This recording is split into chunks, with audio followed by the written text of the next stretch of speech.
कब मिलेगा न्याय? क्यों है कानून व्यवस्था ध्वस्त? कौन है इसके जिम्मेदार? है कोई जवाब नहीं, कोई जवाब नहीं है। रेप होता है, एफआईआर तक दर्ज नहीं होती, चाहे सूबे की राजधानी लखनऊ का मामला हो या यूपी के किसी और जिले का।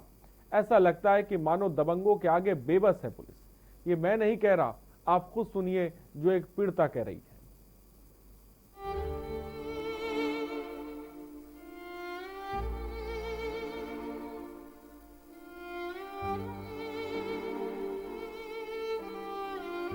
कहां है न्याय? कब मिलेगा न्याय? क्यों है कानून व्यवस्था ध्वस्त? कौन है इसका जिम्मेदार? है कोई जवाब? नहीं, कोई जवाब नहीं है। रेप होता है, एफआईआर तक दर्ज नहीं होती, चाहे सूबे की राजधानी लखनऊ का मामला हो या यूपी के किसी और जिले का। ऐसा लगता है मानो दबंगों के आगे बेबस है पुलिस। ये मैं नहीं कह रहा हूं, आप खुद सुनिए जो एक पीड़िता कह रही है। मेरे घर बलात्कार किया था, मतलब जो श्रीचंद है ना, उसने 1.5 साल पहले किया था। मतलब उसकी कोई हमने गौर नहीं की थी। फिर अब से 8 महीने हो गए जब से मुझे बल्लन तंग आ रहा है, मतलब बलात्कार किया था बल्लन ने। तो सुना आपने, लाख दावों के बाद भी उत्तर प्रदेश में बेटियां सुरक्षित नहीं हैं। हाथरस, बलरामपुर, आजमगढ़, रायबरेली और फिर दोबारा बुलंदशहर। आखिर कब तक होता रहेगा अन्याय? कानून व्यवस्था कितनी भी दुरुस्त हो, उसके बाद भी सवालिया निशान खड़े होने शुरू हो गए हैं। सरकार ने एंटी टीम स्क्वाड बनाया, अनेक महिलाओं और बेटियों के प्रति दावे किए, लेकिन कहीं ना कहीं सब फेल होते नजर आ रहे हैं। पूरे देश में इन दिनों हाथरस कांड को लेकर गुस्सा है। जगह जगह राजनीतिक पार्टियां प्रदर्शन कर रही हैं। वहीं अब एक और मामला सामने आया है।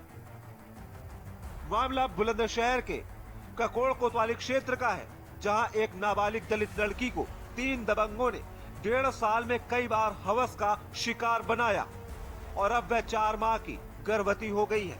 पीड़िता ने मामले की शिकायत बुलंदशहर के एसएसपी से व्हाट्सएप पर की थी। दरअसल पीड़िता और उसका परिवार खेतों पर मजदूरी कर भरण पोषण करता है। पीड़िता का आरोप है कि 1.5 साल पहले गांव के ठाकुर बिरादरी के श्रीचंद ने उसे हवस का शिकार बनाया और उसके पिता की पिटाई कर रिपोर्ट दर्ज न करने की चेतावनी दी थी। रेप पीड़िता अब 4 माह की गर्भवती बताई जा रही है। पीड़ित परिवार का आरोप है कि आरोपी रिपोर्ट दर्ज कराने पर पिटाई कर जान से मारने की धमकी देते हैं। मतलब जो श्रीचंद है ना, उसने 1.5 साल पहले किया था। मतलब उसकी कोई हमने गौर नहीं की थी। फिर अब से 8 महीने हो गए जब से मुझे बल्लन तंग आ रहा है, मतलब बलात्कार किया था बल्लन ने। मारने की धमकी दी थी, कट्टा भी दिखाया था। न घर वालों को मत बताइए, न घर वालों को भी मारेंगे तेरे इनको और न तुझे भी मारेंगे। इसलिए मैं बतावे नहीं घर वाले को तभी बताई थी। सोशल मीडिया पर व्हाट्सएप के माध्यम से एक 16 वर्षीय लड़की के साथ ककोड़ थाना क्षेत्र में बलात्कार की घटना की जानकारी मिली और इस जानकारी के प्राप्त होते ही सिकंदराबाद की सीओ श्रीमती नम्रता श्रीवास्तव और थाना प्रभारी ककोड़ को मौके पर गांव में उसके घर पर भेजा गया, जहां उन लोगों ने पीड़िता से बात की, उसके परिवारजनों से संपर्क किया और जो तहरीर व्हाट्सएप पर डाली गई थी उसके आधार पर थाने में अभियोग पंजीकृत कर दिया गया है। 2 नामित अभियुक्त पुलिस की हिरासत में हैं और अग्रिम वैधानिक कार्रवाई इसमें सुनिश्चित कराई जा रही है। बहरहाल बड़ा सवाल है, आखिर दबंगों के आगे पुलिस क्यों इतनी बेबस बनी हुई है? आखिर जब मामला सामने आता है तब पुलिस ने 2 आरोपियों को गिरफ्तार किया है और आगे की कार्रवाई कर रही है। बुलंदशहर से के न्यूज के लिए अनिल मेड़ा की रिपोर्ट।